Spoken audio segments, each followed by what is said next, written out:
Hi, this is Nicholas Petrie, and this is my book summary for the complete works of Howard Pyle, Merry Adventures of Robin Hood. All the excerpts from this book talk is from the e-reader version of the book. So, who was Howard Pyle's Robin Hood? He was one of the first superheroes in English history. But where did he live? Robin Hood lived in Sherwood Forest, but what was that forest like? Howard Pyle describes it on page 15 of the Merry Adventures of Robin Hood. It says, "Sweet was the greenwood as he walked along his paths, and bright the green and rustling leaves, amid which the little birds sang with might and main." Just feel the beauty of that place. But what are the outlaws were with Robin Hood's band of merry men? There was Little John, Will Stutely, Arthur a Blonde, Will Scarlet, David of Doncaster, Midge the Miller's son, Alan a Dale, Friar Tuck. All these characters are well described, well written and described. But how did Robin Hood become an outlaw in the first place? Most people liked him. Well, he killed one of the king's deer, which at the time was a crime. And afterwards, one of the foresters who attacked him, who were pretty much the police of the forest. We know he felt guilty because it says on page 23 of the book, "Gone was all the joy and brightness of everything, for his heart was sick within him, and was borne upon his soul that he had slain a man." Sheriff of Nottingham, who was the main villain in this story, is described as mean and unlikable. He's also shown as a coward, as demonstrated on page 266.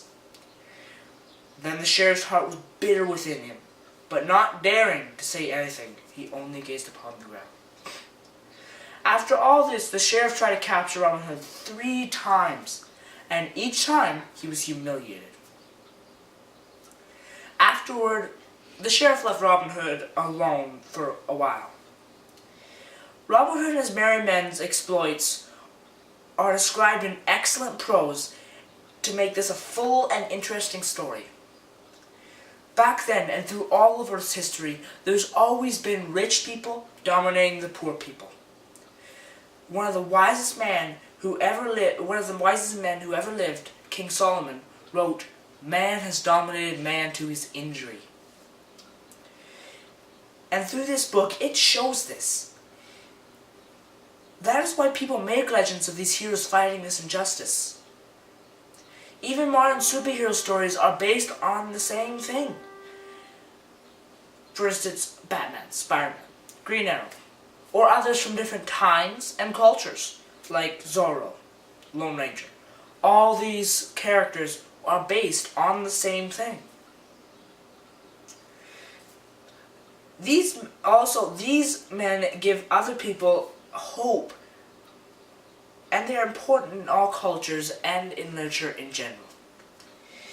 In the book, Howard Pyle makes Robin Hood look fun and happy, because he wanted to be more easy to read and children appropriate. Unlike common thieves, Robin did not steal from the rich just for his own benefit. He also helped the needy and did not steal every single thing from the intended victim. This is shown on page 212, and I quote, "I will not strip thee, as Little John said, like a winter hedge, for thou shalt take back 1/3 of thy money. 1/3 of it thou canst boast for us, for thy entertainment, and that of thy train, for thou art very rich. 1/3 of it thou canst spare for charity." This book is fun, happy, and a light read. It is also good for children, but it's in Old English, which is sometimes hard to understand. But once you get used to it, it's a lot easier. There may be a lot of different Robin Hood books, but I think Howard Pyle's is the best. My hope is that in the future there will be no injustice or poverty, and we will not need to dream of stories such as these.